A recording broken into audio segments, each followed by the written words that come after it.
지금부터 아팅쌤의 썰렁한 교리를 시작하도록 하겠습니다. 성모 4대 교리에 대해서 설명하도록 하겠습니다. 원래는 오늘이 묵주기도의 복되신 동정마리아 기념일이어서 묵주의 9일 기도를 할까 했는데 준비가 덜 돼서 성모 4대 교리를 설명하려고 합니다. 원래는 성모성을 설명하면서 천주의 모친, 평생동정, 무염시태, 성모승천 이거를 넣는 줄 알았는데 안 넣더라고. 근데 그냥 이 네 가지 딸랑 하고선 하면은 슬라이드 하나로 끝날 것 같아서 조금 설명을 첨부했습니다. 먼저 하느님의 어머니, 즉 천주의 성모라는 교리입니다. 우리가 잘 아는 것처럼 성모님은 예수님의 어머니죠. 그런데 어떻게 성모님을 하느님의 어머니라고 할 수 있을까요? 우리가 흔히 하느님 하면 성부를 말하잖아요. 근데 우리는 성모님을 하느님의 어머니라고 부릅니다. 이것은 예수님께서 삼위일체이신 하느님이심을 고백하는 것이고요. 또한 예수님은 완전한 인간이시면서 동시에 완전한 하느님이시라는 것, 즉 하느님의 성격이 있다는, 성질이 있다는 것을 고백하는 행위인 것입니다. 3세기 때부터 하느님의 어머니라는 표현이 기도문에 사용됐다고 하고요. 카파도키아 교부들 역시 정통 신앙의 표현으로 사용했다고 합니다. 그리고 에페소 공의에서 하느님의 어머니 테오토코스라고 부르는 것을 승인했다고 하고요. 그리고 칼체돈 공의에서 그것을 재확인했다고 합니다. 에페소 공의회에서 신성을 지닌 탄생이라는 뜻의 테오토코스를 확인했습니다. 그리고 네스토리우스 주의를 단죄했죠. 네스토리우스 측에서는 하느님의 어머니라는 표현보다는 그리스도의 탄생이라고 불러야지 합당하다고 주장했습니다. 저는 칼체돈 공의회 칼체돈이라고 했는데 칼케돈으로 나오는 걸 보니까 칼케돈이 맞는 것 같고요. 아무튼 이 칼케돈 공의회에서는 그리스도의 신성과 인성은 분리되지 않는다는 내용의 예수 그리스도는 완전한 인간이시고 또 완전한 하느님이심을 고백합니다. 즉 어떤 사람들은 예수님은 그냥 하느님의 성질만 있어, 또는 예수님은 신이 아니야, 인간일 뿐이야 라고 하는 주장도 있는데요. 그것은 다 잘못된 거고요. 예수님의 신성과 인성이 분리될 수 없다는 테오토코스를 다시 한번 재확인하게 됩니다. 그래서 단성서를 따르는 교회나 그리스도의 인성을 강조하는 네스토리우스파 교회는 이단으로 단죄되게 됩니다. 그 다음에 평생동정 교리입니다. 개신교에서는 성모님의 평생동정을 부정합니다. 하지만 가톨릭교에서는 성모님의 평생동정 교리를 믿을 교리로 믿고 있죠. 물론 개신교에서도 예수님께서 동정녀에게서 나셨다는 사실은 믿어요. 하지만 개신교에서는 성모님께서 예수님을 낳으신 다음에 예수님의 동생들을 두셨다고 믿고 있지요. 이사야서 7장 14절의 예언이 성모님에게서 이루어짐으로써 하느님께는 불가능한 일이 없다는 것을 증명하죠.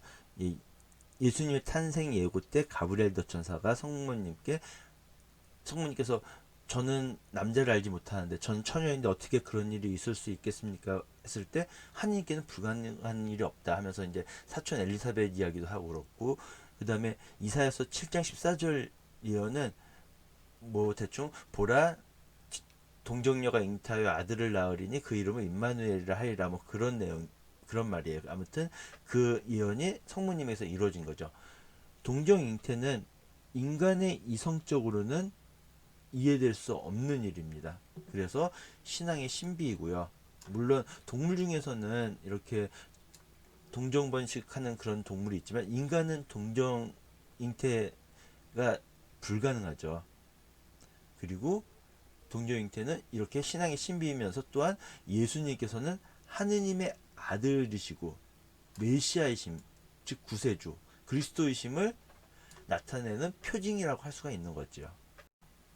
이 초대 교부들 성 암브로시오 성인이나 성 예로니모 성인 또 성 아우구스티노 성인 등은 성모님의 평생 동정에 대한 열렬한 옹호자들이었습니다.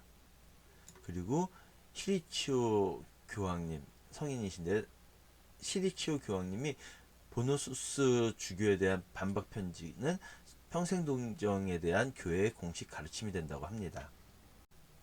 성모성을 하면서 다룬 내용이기도 한데요.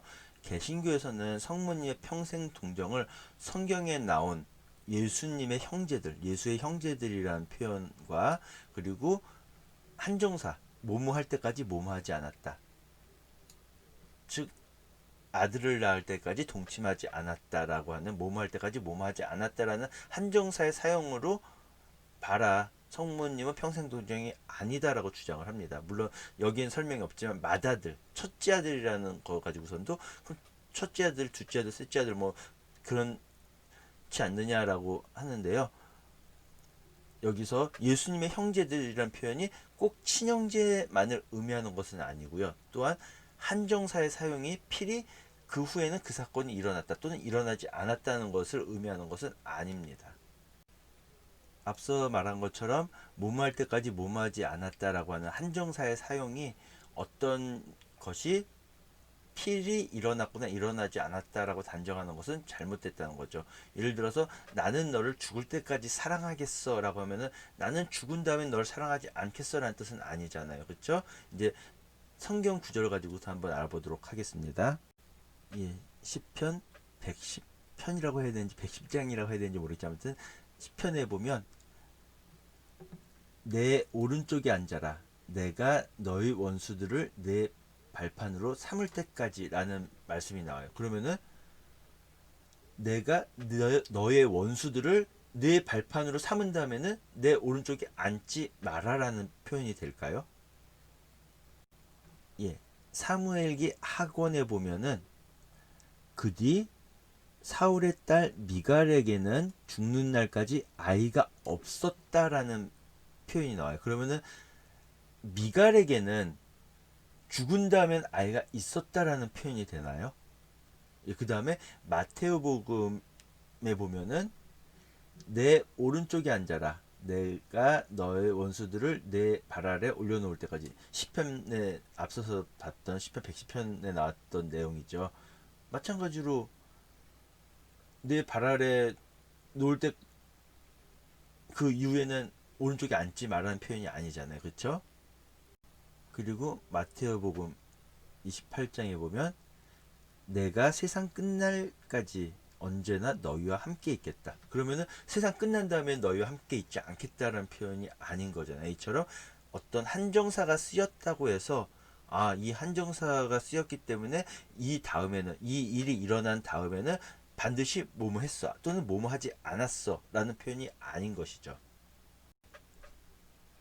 예수님의 형제들이라는 표현이 성경에 많이 나오는데요. 이 예수님의 형제들이라는 표현은 친형제를 나타내는 건 아니었고요. 그 다음에 만약에 예수님께 형제들이 있었다면 예수님께서 돌아가시면서 사도 요한에게 어머니 이 사람이 당신의 아들입니다. 이분이 내 어머니시다 하지는 않았겠죠. 정말 예수님의 동생들이 정말 폐륜아들이어갖고 어머니 모시기 싫어해갖고 하는 수 없이 예수님께서 요한에게 내 동생들이 우리 어머니 성모님을 너무 싫어해. 그렇게 네가 좀 모셔줄래? 그거 아니잖아요. 그렇죠? 그리고 성경은 성모님의 평생 동정 여부가 중요한 것이 아니라 예수님께서 동정녀에게서 나신 것이 중요한 거예요. 즉 성모님이 평생 동정이냐 아니냐는 성경에서는 전혀 중요하지 않아요. 성경은 예수님께서 동정녀에게서 나셨다. 이사야서의 예언이 실현됐다는 것이 중요한 것이죠. 원죄 없이 잉태되신 분, 무염시태라고 하는데요. 인간은 누구나 원죄를 가지고 태어납니다. 그런데 하나님께서는 예수님의 어머니가 되실 성모님께서 원죄에 물들지 않도록 은총을 베푸셔서 원죄 없이 잉태되게 하셨습니다. 이것은 하느님의 은총이고요. 근데 이제 개신교에서는 그러면 성모님을 안나가 낳았으니까 그럼 안나도 원죄 없이 성모님을 낳기 위해서 또 원죄 없이 잉태돼야 되고, 또 그 할머니도 그럼 성모님의 조상들은 전부 원죄 없이 잉태되느냐라고 말을 하는데, 성모님은 중요하지 않아요. 성경에서 중요한 것은 성모님이 아니라 바로 예수님이 중요한 것입니다. 예수님께서 원죄에 물들지 않고 잉태되실 수 있도록 예수님의 어머니이신 성모님께서 죄에 물들지 않도록 은총을 베풀어 주신 거죠. 트리엔트 공의회에서 성모님의 원죄 없음을 확인하였고요. 그리고 1854년 비오 9세 교황께서 회칙을 통해서 교의로 선포하셨다고 합니다. 성모님의 원죄 없는 잉태는 초대 교회 때부터 내려온 신앙이라고 하고요. 그리고 1854년 12월 8일 교황 비오 9세는 회칙, 형언할 수 없는 하느님을 통해서 성모님께서 원죄 없이 잉태되셨음을 믿을 교의로 선포하셨습니다. 예수님의 탄생을 위해서 하느님께서 미리 성모님께서 원죄 없는 존재가 될 수 있도록 은총을 내려주셨다는 거지요. 예, 마지막으로 하늘로 불러 올림을 받으심, 성모 승천입니다. 하느님께서는 예수님의 어머니이신 성모님의 시신이 무덤 속에 계시지 않도록 하늘로 불러 올리셨습니다. 그런데 여기서 한 가지 주의해야 될 거는요, 예수님의 승천은 예수님께서 하느님이시기 때문에 능동적인 자신의 능력으로 인한 것이었지만, 성모님의 승천은 성모님이 자기 스스로 한 것이 아니라 하느님께서 불러 올리신 거죠. 즉 수동적인 것입니다. 성모님의 승천은 하느님께서 해주신 수동적인 승천이라는 거죠. 성모 승천은 1950년 비오 12세 교황님께서 믿을 교리로 선포하셨습니다. 예, 성모 승천은 성모님께서 돌아가신 다음에 하느님께서 육체와 영혼을 하늘에 들어 올리셨다는 것을 말합니다. 이 교의는 1950년 11월 1일 교황 비오 12세가 사도원장 지극히 관대하신 하느님을 통해서 교황 무류권으로 선언하셨습니다.